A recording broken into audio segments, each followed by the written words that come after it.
Hello दोस्तों, नमस्कार। मैं पंकज कुमार सिंह एसएसपी ट्रेनिंग में आपका स्वागत करता हूं।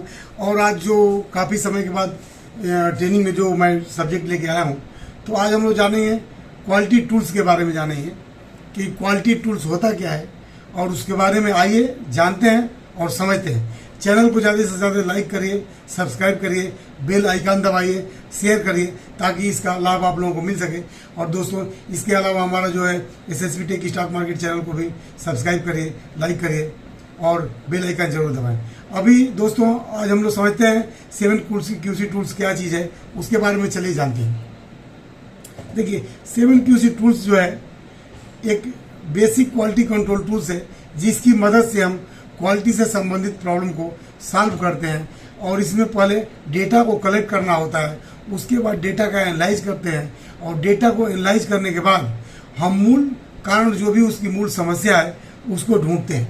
तो चलिए आगे देखते हैं कि 7 क्यूसी टूल्स क्या है। दोस्तों, जो भी हमको इसके द्वारा जो भी डेटा मिलता है, जो भी प्रॉब्लम मिलती है, उस प्रॉब्लम पे हम एक्शन लेते हैं और फिर रिजल्ट देखते हैं।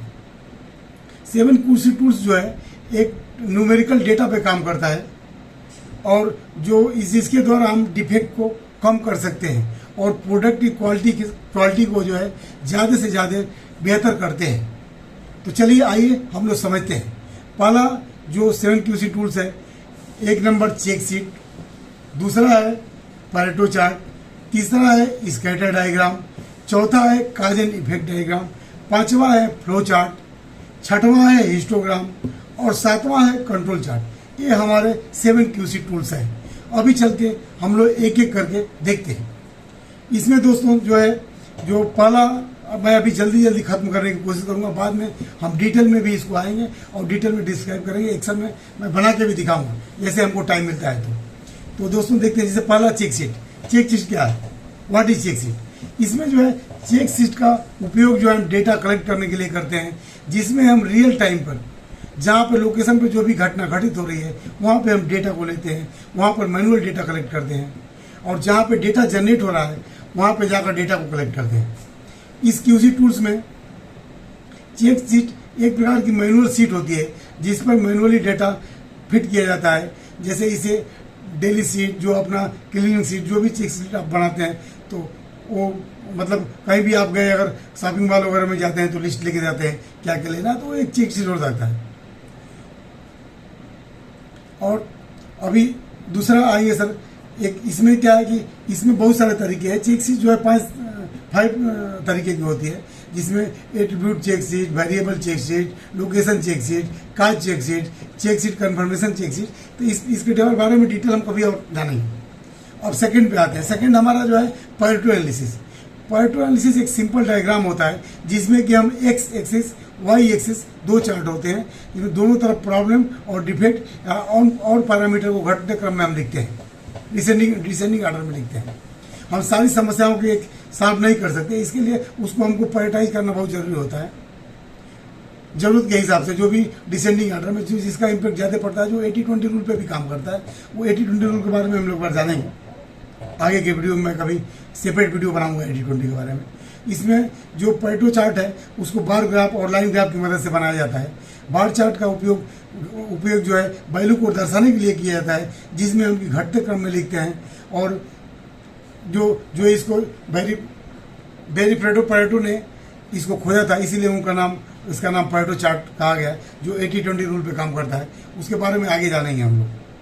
किसी दूसरे दिन में डिटेल 80-20 पे वीडियो अलग से बनाऊंगा, क्योंकि टॉपिक काफ़ी लंबा हो जाएगा वीडियो। और तीसरा है स्कैटर डायग्राम। स्कैटर डायग्राम क्या है? स्कैटर डायग्राम जो है एक ग्राफिक्स टूल्स है।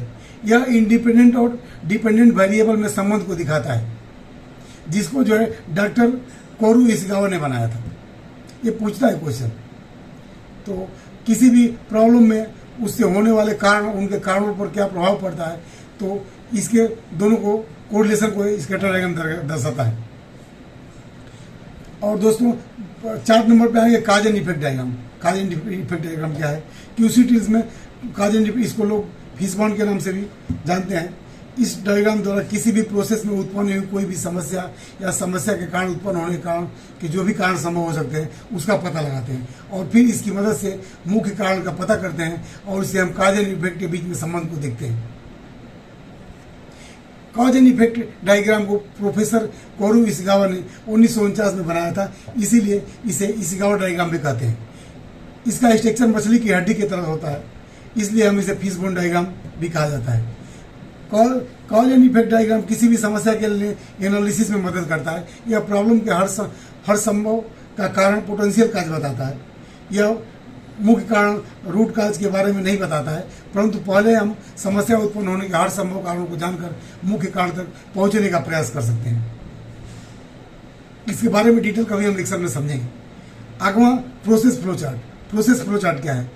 क्यूसी टूल्स में सबसे पहला टूल्स है प्रोसेस फ्लो चार्ट। इसके द्वारा हम किसी भी प्रक्रिया के सीक्वेंस को समझने में आसानी होती है। जैसे कि लाइन पे आप देखते हो कि ग्राफ प्रोसेस किस तरह का बिहेव कर रहा है, किस तरह से चलता है, तो उसको हम लोग फाइंड कर सकते हैं। प्रोसेस स्टेप या प्रोसेस स्टेप को जो है इसमें प्रोसेस फ्लो चार्ट में प्रोसेस स्टेप को ग्राफिकल डायग्राम के रूप में भी दिखा सकते हैं। मतलब किस तरह से सिंबल जो इसमें अलग अलग सिंबल होते हैं कि प्रोसेस का फ्लो कैसे कैसे फ्लो करता है, जिसको जो एरो के माध्यम से कनेक्टर कहाँ पे प्रोसेस हो रही है तो उसको हम दिखा सकते हैं। इसमें जो है प्रोसेस फ्लो चार्ट के कई टाइप होते हैं, process flow chart, data flow chart, business processor modelling diagram, तो अलग अलग हो सकता है। उसके बारे में हम कभी डिटेल में जानेंगे। छठवां है हिस्टोग्राम। हिस्टोग्राम क्या है? हिस्टोग्राम एक ग्राफ है जो किसी भी टाइम इंटरवल में लिए गए न्यूमेरिकल डेटा का बार ग्राफ द्वारा फ्रीक्वेंसी डिस्ट्रीब्यूशन को दिखाता है। 7 क्यूसी टूल्स में हिस्टोग्राम प्रोसेसिंग के लिए लिए गए डेटा को समराइज करने में मदद करता है और यदि प्रोसेस में कोई बदलाव हो रहा है तो उसको समझने में हमारी मदद करता है। यह प्रोसेस के बारे में बताता है कि यह प्रोसेस कस्टमर की डिमांड को पूरा करता है या नहीं। हिस्टोग्राम का उपयोग हमारे लिए, हमारे पास न्यूमेरिकल डेटा होना चाहिए। डेटा जितना ज़्यादा होगा एनालिसिस उतना रिजल्ट ही बेटर आएगा। अब सातवें पे आता है control chart. Control chart process में हो रहे बदलाव को दिखाता है। इसमें कितना उतार चढ़ाव हो सकता है और इसके पीछे का कारण क्या है। जैसे वो मैं बताया था कि लाइन ग्राफ जो है जो हमारा प्रोसेस किस तरह से बिहेव करती है, अपर कंट्रोल लिमिट और लोअर कंट्रोल लिमिट के बीच में जो सीक्वेंस जो मिडिल हमारे मेन होता है, तो मीन से कितना अप डाउन हो रहा है, तो उसको हम कंट्रोल चार्ट से ये कर सकते हैं, आइडेंटिफाई कर सकते हैं। इसमें LCL और UCL जो कंट्रोल लिमिट होती है, लोअर स्पेसिफिक कंट्रोल लिमिट, अपर स्पेसिफिक कंट्रोल लिमिट, X बार यह एवरेज प्रोसेस को दिखाता है। तो इसमें अलग अलग इसमें जोन होते हैं, no action zone, warning zone, action zone. तो उसका जो सिग्मा 3 सिग्मा -3 सिग्मा के बीच में होना चाहिए। कंट्रोल चार्ट के बहुत सारे प्रकार होते हैं। इसमें मेन 2 प्रकार के, जैसे मीन चार्ट, रेंज चार्ट, ये वेरिएबल के लिए होते हैं और एट्रीब्यूट डेटा के लिए होते हैं, पाई चार्ट, सी चार्ट। तो इसके बारे में हम लोग डिटेल में आगे जानेंगे।